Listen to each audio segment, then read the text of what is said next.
Bonjour et bienvenue dans Réflexion verte, le podcast qui donne la parole à celles et ceux qui pensent, vivent et transforment l'environnement en Afrique. Réflexion verte, racontons l'environnement dans nos vies.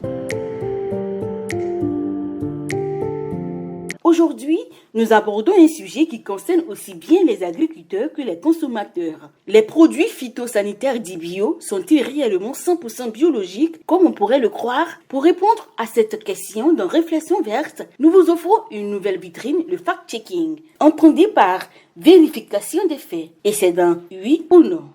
Oui ou non. Et pour ce premier numéro, je suis avec Kevin Pony. Kevin Pony, bonjour. Bonjour Randolph. Oui ou non. Merci de me retrouver dans cette nouvelle rubrique de vérification des faits. Ce programme est financé par l'AFD, l'Agence française de développement mise en œuvre par CFI Média dans le cadre du projet Afrique Ibarou 2. Notre engrais sur différents types de cultures, que ce soit sur le cacao, sur l'EVA, sur le palmier, la tomate, tout et tout. Et les résultats sont très excellents, parce que notre engrais, il est 3 en 1. C'est le seul engrais sur le marché qui est 3 en 1. Cette idée est largement répandue. Les produits phytosanitaires bio seraient totalement naturels, donc sans danger pour l'environnement et la santé. Mais cette affirmation est vraie? Je dirais pas non, pas oui. Mais cette question reste nuancée. Selon William, technicien agricole, les produits utilisés en agriculture biologique doivent effectivement être d'origine naturelle. Ils sont 100% naturels, ça va dépendre de la nature du produit. Je prends le cas par exemple d'un système de culture qu'on avait mis en place dans la région de la Mie là-bas. Au départ, on avait opté pour des produits qu'on peut qualifier de bio parce qu'on utilisait des plantes pour les fabriquer. Donc, si les produits qui sont utilisés sont composés essentiellement de plantes terrestres, ça veut dire en fait que c'est totalement biologique, c'est totalement naturel. Cependant, cela ne signifie pas qu'ils sont 100% biologiques au sens strict ou sans impact. Voici la réponse de M. Malkso, expert en économie sociale et solidaire, spécialisé en agroécologie, joint au téléphone depuis le Sénégal.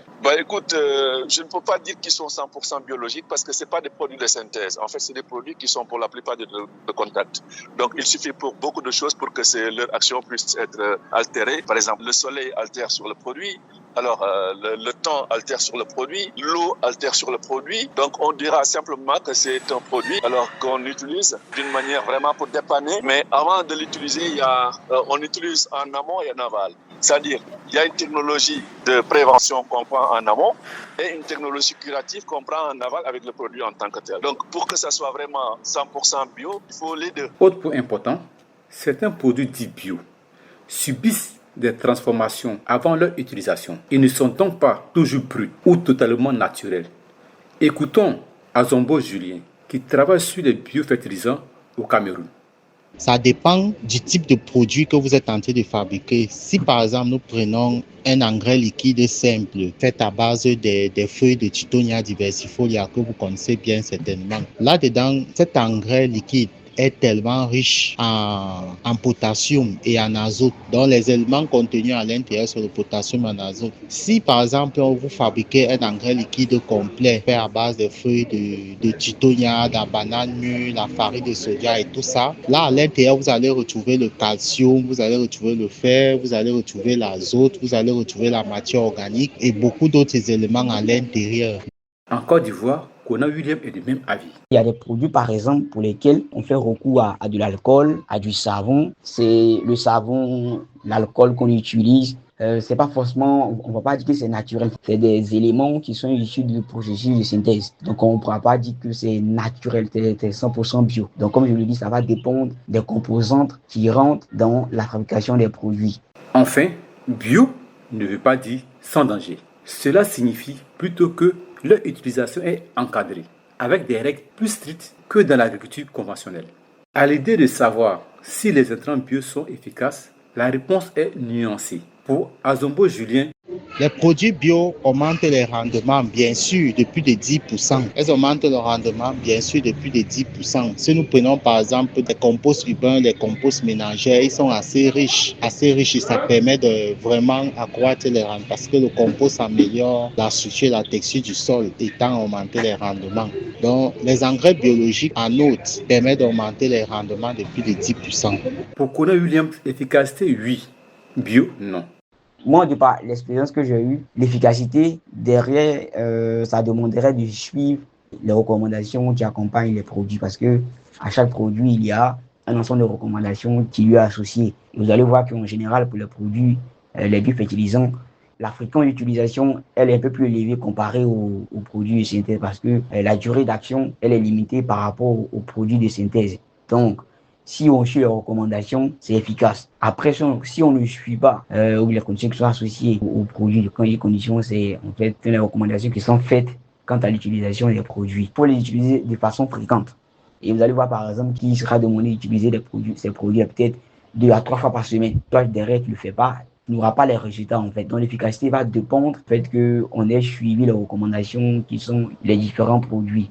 Et pour revenir à moi, mon cas, je dirais que c'est efficace parce que c'est des éléments qui permettent quand même. Mais après, l'efficacité va dépendre également des cibles. Par exemple, si on prend les maladies virales, vous allez voir qu'en général, ce sont des maladies pour lesquelles des méthodes curatives. Donc, sur ces questions-là, il n'y aura pas d'efficacité parce que le produit, c'est vrai, il est bio, mais il ne pourra pas traiter ces aspects-là. Monsieur Azombo Julien, à quel moment peut-on dire que l'engrais est totalement bio? Et quelle est la procédure pour la vérification jusqu'à la certification? Les produits bio avec la certification sont d'origine biologique parce que lors du processus d'évaluation de la qualité des produits, on prend en compte beaucoup de paramètres. Lors de la manutention, lors de la fabrication de vos produits bio, généralement l'organe de certification envoie des experts dans le domaine de l'agriculture biologique pour suivre le processus d'élaboration de vos produits biologiques. Donc on essaye de voir la manière dont les produits sont transformés, le processus de transformation, le processus de conditionnement. On suit tous cet aspect technique pour pouvoir dire à la fin que vos produits sont biologiques et ceci est fait par l'organe de la certification des produits biologiques. Donc une fois les produits sont dits certifiés bio, alors là il n'y a pas à discuter. D'accord. Est-ce qu'un citoyen lambda peut-il vérifier si son produit est bio et certifié? Sur les étiquettes, il y a votre numéro et il y a l'origine, la date de fabrication des produits et la date d'expiration des produits. Donc, il y a une traçabilité en toutes choses. Il y a des codes qui sont au niveau des étiquettes de vos produits. Donc, on peut vous tracer à tout niveau. Et ceci, favorise la crédibilité des produits biologiques. Donc, à travers ces codes, on saura que c'est telle entreprise, c'est tel individu qui a fabriqué les produits. Et voilà sa localisation, voilà le nom du produit. Donc, tout est là contenu dans l'étiquette des produits. Donc, il y a une traçabilité en tout.